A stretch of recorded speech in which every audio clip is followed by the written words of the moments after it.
Bonjour à toutes et à tous. La directrice générale de l'UICN, Inger Andersen, ne pouvait malheureusement pas être là aujourd'hui. Elle est au Danemark, son pays d'origine, pour des raisons personnelles. Et elle m'a chargé de vous porter quelques messages en son nom. J'avais déjà eu le plaisir de venir également avant le précédent congrès, celui d'Hawaï, en 2016. Évidemment, cette fois-ci, l'échéance est un peu plus lointaine, mais comme l'a rappelé Bernard, elle est probablement plus importante pour l'Assemblée qui est ici aujourd'hui, puisque ce sera le premier congrès en France depuis 1948 et le premier dans un pays francophone depuis celui de Montréal en 1996. Le premier message de la directrice générale, évidemment, c'est la satisfaction de voir Marseille accueillir le prochain congrès. Ça va de soi. Nous étions à Marseille il y a quelques semaines avec Bernard, avec Valérie Collin, avec un grand nombre d'entre vous, y compris ceux qui résident sur place et qui ont contribué à la candidature remarquable de Marseille. Donc, cérémonie dont vous avez peut-être vu quelques entrefilets dans la presse. Et il faut dire qu'en dehors des critères techniques qui rendaient la ville de Marseille éligible, ce qui n'est pas toujours le cas pour les villes, ce qui était frappant, c'était l'enthousiasme à tous les échelons, je dirais, des autorités du pays, mais également de la société civile.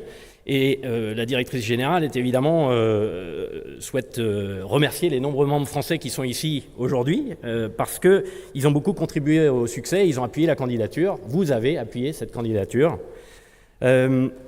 On a pu dire ou on a pu lire que Marseille avait été choisi parce qu'il ne restait plus qu'une ville en lice. C'est effectivement le cas, mais ça a quand même été une concurrence de plusieurs villes. Et surtout, je crois que ce qu'il faut dire, c'est que si le dossier n'avait pas passé la barre, on aurait réouvert les candidatures et la concurrence. Donc si Marseille a été choisi, c'est parce que le dossier était très bon. Et je voudrais saluer Marc Strauss en particulier, même si vous avez tous contribué. Ça a été un peu lui qui a été l'homme orchestre au niveau du gouvernement et du ministère. Donc c'est un message d'abord de félicitations et de gratitude envers vous. Le deuxième message, évidemment, Bernard l'a dit, c'est l'urgence. L'érosion de la biodiversité s'accélère, c'est quand même pas à cet auditoire que je vais devoir en convaincre. C'est vrai au niveau national, il y a une étude parue cette année sur le déclin vertigineux des oiseaux. C'est vrai au niveau planétaire, si on en croit les recensements de la liste rouge des espèces menacées, ou encore les évaluations qui ont été rendues publiques par l'IPBES. Les facteurs d'érosion que sont la destruction des habitats, les espèces exotiques envahissantes, la pollution ou encore le changement climatique restent évidemment d'actualité. Et nous sommes très loin de l'atteinte des objectifs d'Aichi, fixés en 2010 pour cette décennie. Or, vous le savez, 2020, c'est demain. Donc on a vraiment un gros challenge.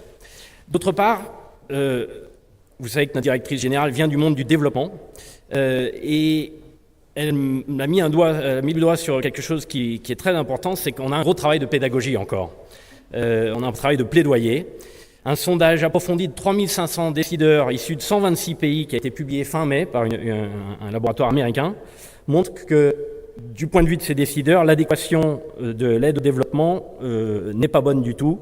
Et en particulier que l'environnement et le changement climatique ne sont que marginaux dans leurs priorités.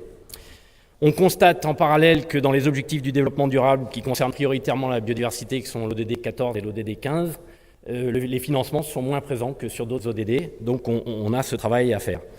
Et la DG, du coup, nous lance à tous ce défi qui est d'expliquer mieux pourquoi la protection de la nature est bénéfique pour les humains, en plus d'être une obligation en soi. Il nous faut collectivement parvenir à démontrer ce lien si on veut réussir la prochaine décennie. La prochaine décennie, et c'est le troisième message, elle sera décisive. Dans son discours à Marseille, Inger Andersen a insisté sur le fait qu'on est face à des facteurs d'érosion très importants et qu'on a là le cadre 2020-2030, dit post-2020, et il faudra évidemment que les engagements pris soient importants, mais aussi la vérification de leur mise en œuvre. C'est précisément le rôle de l'UICN et de ses membres d'impulser les réflexions sur la forme que devront prendre les engagements des pays. Et Sonia Pena-Moreno, qui travaille avec nous au siège, vous présentera l'état de ces discussions plus tard dans la journée. À Marseille, il y a quelques semaines, Inger Andersen a défendu le fait que si nous réussissons en matière de biodiversité, nous aurons réussi sur les autres chapitres que sont la santé, le climat, le développement, et que c'est justement la logique qui sous-tend les solutions fondées sur la nature. Donc, notre DG souhaite alerter sur l'importance des deux échéances majeures qui vont arriver en 2020 et leur séquence bien sûr le Congrès mondial de la nature, mais aussi la COP sur la diversité biologique, la Convention sur la diversité biologique, qui arrivera quelques mois plus tard. Il y a à la fois une responsabilité importante et une opportunité pour nous de fixer un cadre. Le quatrième message, c'est que le Congrès mondial de la nature, c'est un rendez-vous des solutions. Le Congrès, il réunit le monde, et pas seulement le monde de la conservation de la nature, pour traiter les problèmes environnementaux d'aujourd'hui et identifier les défis de demain. Et si on veut réussir, il faut mobiliser très largement, construire l'équivalent de l'agenda des solutions qui a été mis en place pour la COP 21 et l'appliquer sur la protection de la nature pour se donner des objectifs et proposer des solutions. On espère environ 10 000 participants comme à Hawaï. Évidemment, les membres français que vous êtes tiendront une place très particulière à ce congrès. Et je rappellerai que la France a le deuxième plus grand nombre de membres à l'UICN après les États-Unis. Donc vous avez à beaucoup d'égards un rôle très important. Le rôle à Marseille, ce sera, et Sonia l'expliquera juste après moi, de proposer des motions avant le congrès. Ce sera de suggérer des idées pour le forum. Ce sera d'aider le secrétariat dans l'organisation de certaines activités, j'imagine en particulier des visites de terrain, et puis surtout de mobiliser, comme vous le savez le faire, pour que les gens viennent, les décideurs viennent et comprennent les enjeux. Le cinquième message, c'est de rappeler que cette année, nous fêtons les 25 ans du Comité français et nous fêtons parallèlement les 70 ans de l'UICN. C'est un moment de célébration de l'histoire de l'Union. C'était juste après la guerre, après la création de l'ONU, et on peut dire que c'était relativement visionnaire d'associer dans la gouvernance des États ou des organisations gouvernementales et la société civile à cette époque. Aujourd'hui, c'est 1300 membres qui viennent de 170 pays. C'est une expertise et une influence justement grâce à cette diversité. Et c'est aussi, je pense, une empreinte relativement importante sur le droit international de l'environnement. On cite souvent la CITES, mais il y a également un appui à la Convention sur le patrimoine mondial ou encore la motion qui a donné lieu à la Convention sur la diversité biologique.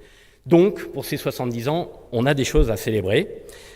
C'est aussi un moment pour se projeter, pour réfléchir à ce que doit être l'Union dans les années à venir, comment elle peut contribuer à un monde durable. Et je vous propose d'utiliser la visibilité de ces 70 ans.